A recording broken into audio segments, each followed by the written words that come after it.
নমস্কার, আপনারা দেখছেন বিডিপি পাবলিক জোন। আজকের রাতের কয়েকটি সংবাদ। মণিপুরের রাস্তা অবাধ যাতায়াতের জন্য খুলে দিতে রাজি হলো কুকি জনগোষ্ঠী। গত 13 ফেব্রুয়ারি থেকে মণিপুরে রাষ্ট্রপতি শাসন জারি রয়েছে।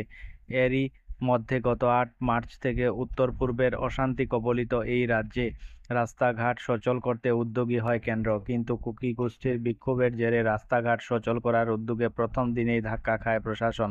জায়গায় জায়গায় চলে বিক্ষোভ, অবরোধ।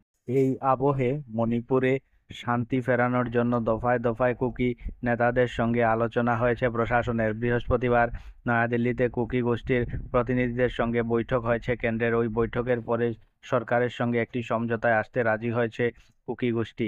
ওই সমঝোতা অনুসারে 2 নভেম্বর জাতীয় সড়ক সাধারণ মানুষ এবং অত্যাবশ্যকীয় পণ্য পরিবহনে কোনো বাধা দেবে না কুকি গোষ্ঠী।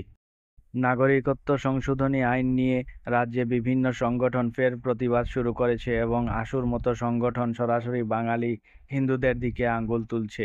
পরিস্থিতি সামাল দিতে মুখ্যমন্ত্রী হিমন্ত বিশ্ব শর্মা দেশভাগ এবং তার পরবর্তী সময়ে ইতিহাস তুলে ধরে বাঙালি হিন্দুদের পাশে দাঁড়িয়েছেন। তার মতে, ধর্মীয় নির্যাতনের শিকার হয়ে আত্মরক্ষার খাতিরেই বাঙালি হিন্দুরা অসমে প্রবেশ করেছিল এবং এদেশের আইন অনুযায়ী তারা ভারতীয়।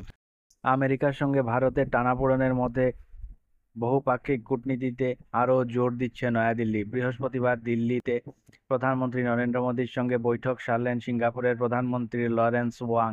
বিভিন্ন ক্ষেত্রে দ্বিপাক্ষিক সহযোগিতার বিষয়ে আলোচনা হয় দুজনের মধ্যে। পাশাপাশি সন্ত্রাসবাদের বিরুদ্ধে লড়াইয়ের প্রসঙ্গেও কথা হয়েছে দুই রাষ্ট্রনেতার।